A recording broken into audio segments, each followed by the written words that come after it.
Asians, especially from Southeast Asian countries like Cambodia and Laos, experience some of the lowest high school graduation rates in this country.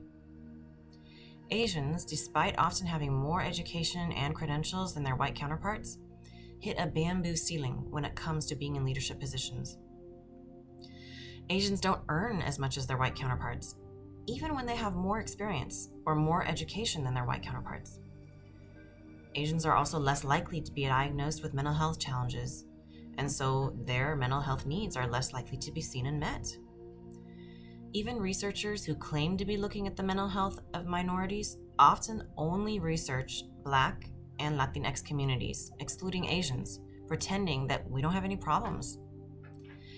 The truth is this: suicide is the 8th leading cause of death for Asian Americans, whereas it is the 11th leading cause of death for all racial groups combined.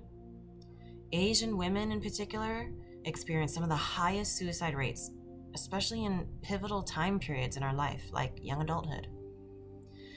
Physical abuse and family violence are more likely to occur in Asian American Pacific Islander communities, with 3/4 of Southeast Asian teens having witnessed violence in their communities, and almost half having been a victim of violence themselves.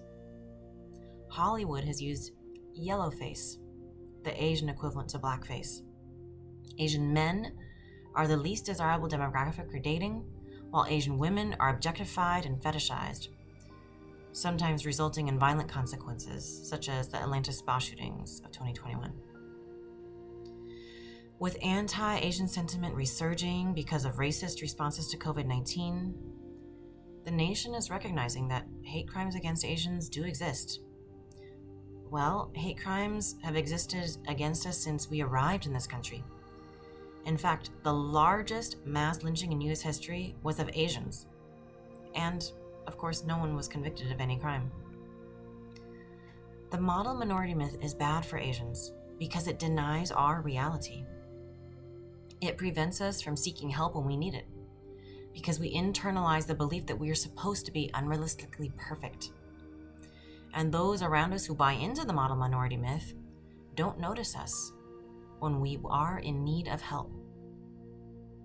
The model minority myth is bad for other communities of color because it pits us against each other instead of helping us to recognize our shared suffering and our shared fight for justice.